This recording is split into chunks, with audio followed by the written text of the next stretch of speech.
Hello and welcome to Me of Brian Alchemy. This is our bonus class on the Celtic Cross. So I'll just write up here Celtic Cross, and this is for a tarot reading spread, and I'm giving you the Celtic Cross how I was taught it, handed down from multiple generations of tarot readers. There are so many different ways that you can do a Celtic Cross. You can read all over the internet all the different ways. There's books that show you different ways, but I just wanted to give you the one that was passed to me. And if you like it, great. If you want to tweak it, also great. Whatever resonates with you. Just before you do a reading, decide what each placement means, and you'll get fantastic results. So I'll write it out here first. I suggest you take a piece of paper as well and write it down. It'll just help stick in your head better if you do that. So we always begin with where we currently are with any reading. Where is our current energy? So this is the present moment. The present moment. Where are we at right now? In the Celtic Cross, as you can see, here's our cross. We then go to the recent past. And this is about a journey that someone is on. So have them think about what they want this reading to be about. You know, like how does this apply to them? Is it just a general journey, where they're at, where they're going? Is it a specific job journey or moving journey or spiritual journey? Have them reflect on that. You don't need to know necessarily. Just tell them that this is going to show us a whole story of how things are unfolding in this current thinking pattern that we are in. So starting at the present, going to the recent past, we're then going to go to the future, but in order to get to the future, we have a bridge card, which I didn't draw here, but you'll lay it over the top of the present card. This will be your bridge. And the bridge is how are we getting from where we're at, where we're coming, into where we're going, the future. And sometimes I pull it present, past, future, and then the bridge, or sometimes present, past, bridge, future, whatever you're feeling called to. Sometimes it's nice to get just present, past, and future, and then see, okay, well, how are we moving through our past and our present into where we're going in the future. And then I usually go up.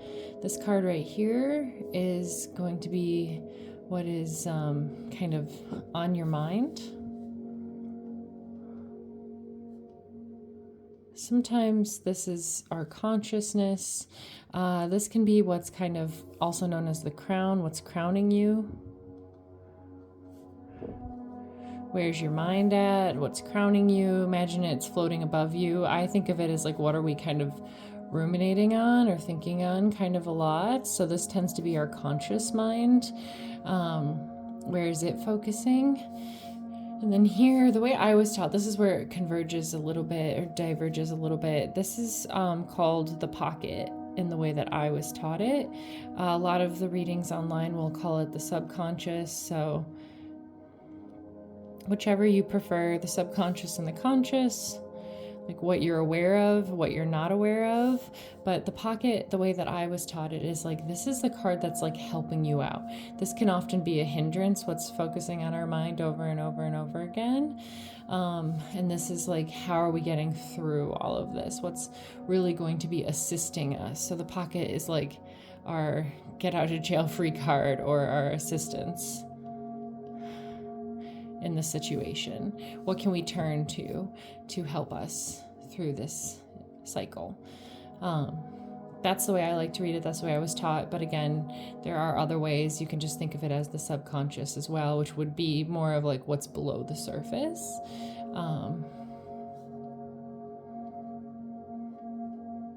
Of your mind versus what's on the surface of your mind. But the way I was taught is that you're really telling a story for the Celtic Cross. It's a story of our journey, and it's our soul's journey, so it's a story of our soul. And it's nice to add a little bit of like the whimsy to the story, and that's why I really enjoy the pocket assistance card. And imagine like pulling it out of your back pocket instead of underneath you, but out of your back pocket, and be like, oof, okay, when this isn't working so great, or when I don't know what to do, this is going to help give me direction of what to do here. Then we have these 4 cards here, which are optional. This could be a complete Celtic cross right here, but again, how I was taught it to give a full story. We're going to move through these 4 cards as well, of like how is the world and ourselves. This is a lot of perception over here, clarity of sight over here. So this is more material world, how are we getting through it, and our perceptive world over here. So this one can be environment, which is like how, or others. So environment is like, what's the environment around you, or how others are perceiving you in this journey? How are others affecting you, perceiving you? How is the environment around you affecting you or shaping your perception as well? So this is a more external card here. And then we move into the internal space here, which is our self-perception. How are we seeing ourselves right now? How are we viewing our journey on a subconscious level or on a soul level? Like, how are we viewing this entire thing? Sometimes it helps to get clarity on how we're seeing ourselves. Where are we focusing on ourselves? This right here is our hopes and fears.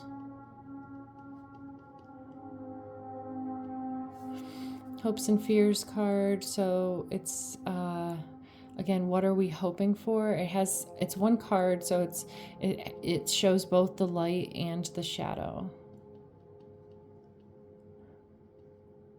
So what is it that we want to bring to light, but what is also still lurking in the shadow? So we usually pull one card and look at it in 2 ways of like, this is what I hope is happening and working out and what I really want, but it's sometimes laced with like, what am I fearing? How am I blocking that hope or that manifestation from coming through? And then this card on the top right here is our final outcome.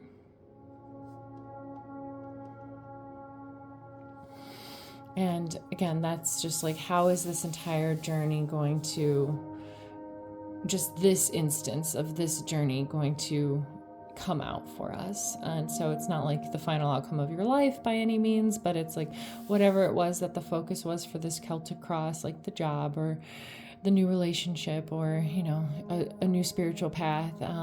What is this final outcome for us? So I wanted to just do a little, I'll show you one more time so you can see, starting at the present, going past, future, and then our bridge is how do we get there? What's helping us move through the time, space continuum here? What's on our minds or crowning us? Like, sometimes good, but usually our minds are not that helpful. And then what's in our pocket, what's in our back pocket helping us out? Something that we can't see, but that we can turn to. What's the environment around us in this situation? How am I perceiving myself in this situation? What are my hopes and fears? What are the light and dark aspects I need to examine? And then what is the final outcome? And that is our Celtic cross. So I will give us just a quick little example of how I would pull those cards. And so hopefully you can see. I'll try to fit it all into the screen. But I would shuffle again, usually just doing some kind of mantra or meditation to get yourself out of your own energy and tuning into the energy of the person that you're doing the reading for, which is always nice. I like the Holy Mother full of grace, the light is with thee, blessed art thou amongst women, and blessed is the fruit of thy womb, so mote it be. I'll do 2 to 4 or 5, whatever my intuition's calling for me. Holy Mother full of grace, the light is with thee. Blessed art thou amongst women, and blessed is the fruit of thy womb, so mote it be. So we'll start with what's the present moment for this reading. For people learning the Celtic cross, what's our present? moment. And this reading can be, I mean, it can be quick if you want. I'm going to do a quick one just to show you the spaces, but this can take me up to an hour to do a full Celtic cross reading, because sometimes I will clarify and do a double set of cards on top of it. So present moment, I'll let them fall out, and we'll do present moment, and then recent past, and future. And if two cards pop out, that's okay. Sometimes if you want to take both cards, you can. If you want to put one back, you can. I usually take both if they pop out together. It's our future. Our bridge together. It's our bridge.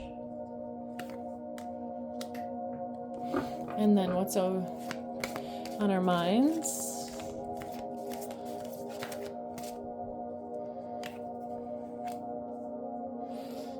And what's in our pocket.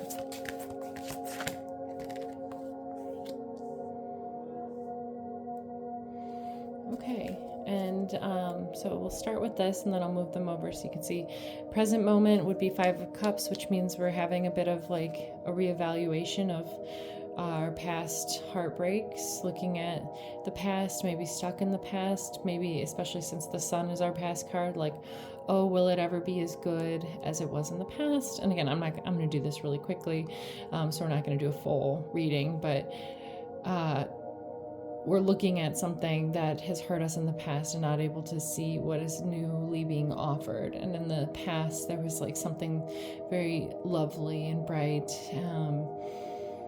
And it could be also that we're breaking through this. You know, we've seen the sun in the past, the recent sun that we've had, the recent rest and feeling of worthiness is showing us how we're focusing on hurt still, and therefore manifesting that more and more in our life. And the future is very like entrepreneurial energy right here. These two kings are like working together to bring passions and wealth into our world. So like we're really moving with strength into our mastery here, and how we're doing it is by tapping into our divine feminine.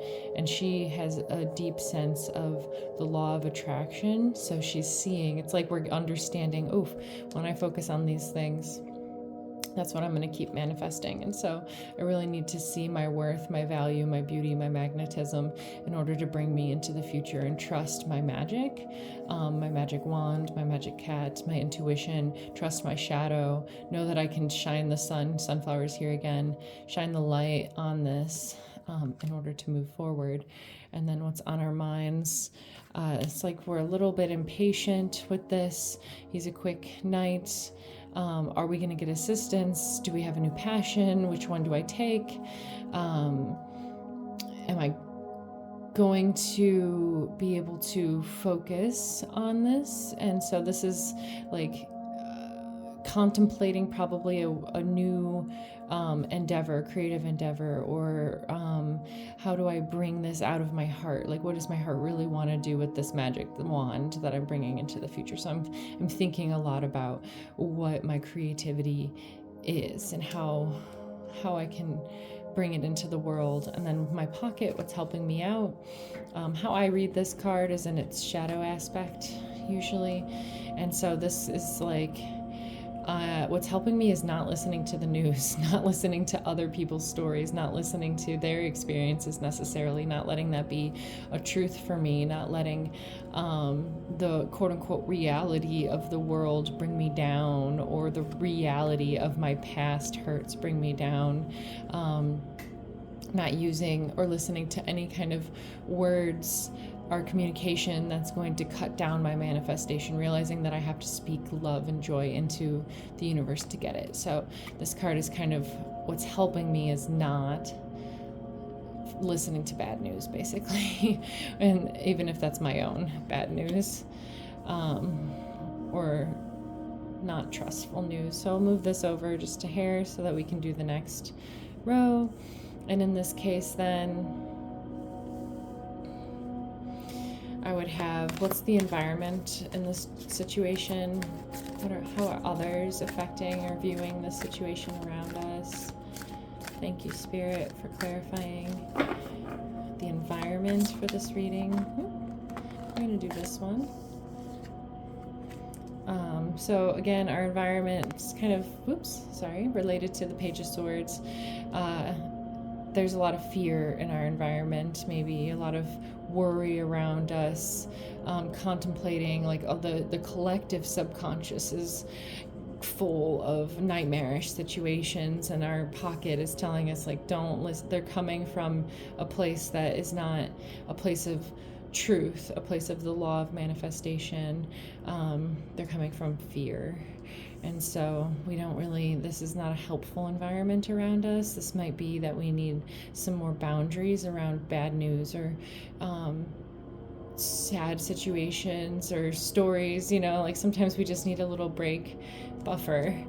And how are we viewing ourselves on this journey?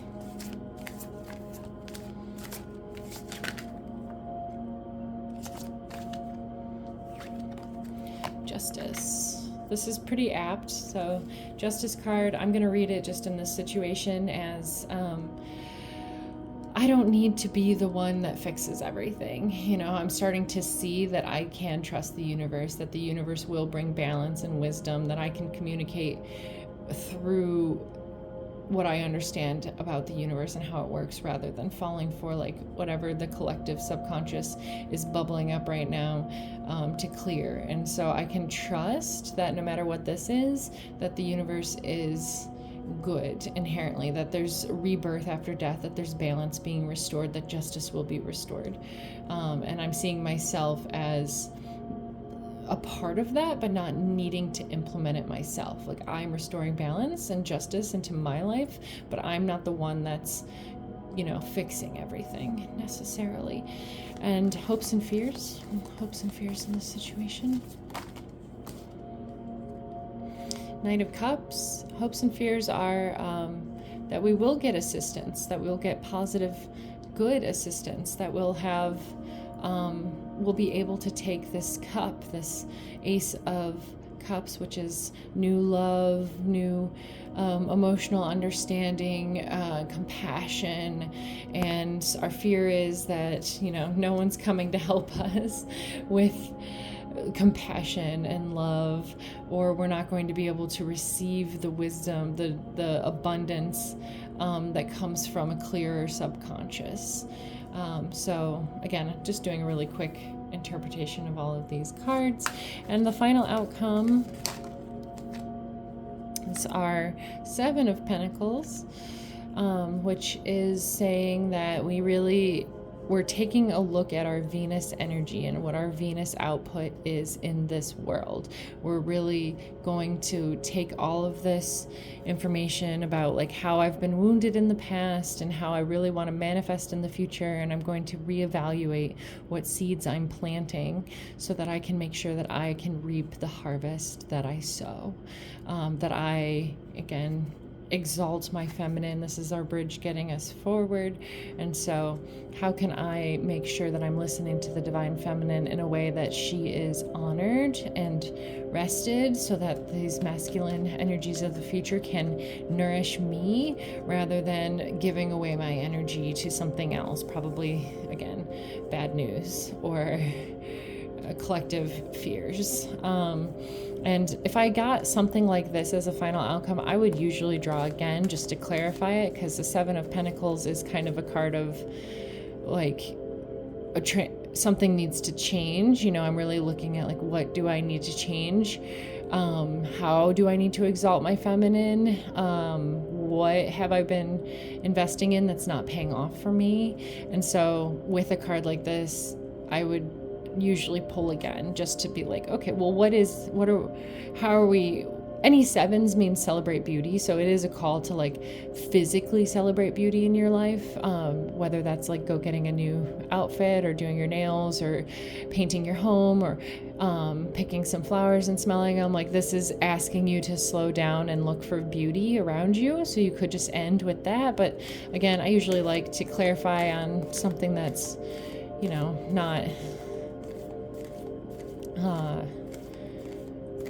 not 100% that's not where we end. We don't end at the Seven of Pentacles. We don't really want to end there. We want to move beyond it in some way. We either want to go to the Six of Pentacles or the Eight of Pentacles or something like that. So look, can we clarify the Seven of Pentacles, please? And I would pull another card just to clarify. And there's our Six.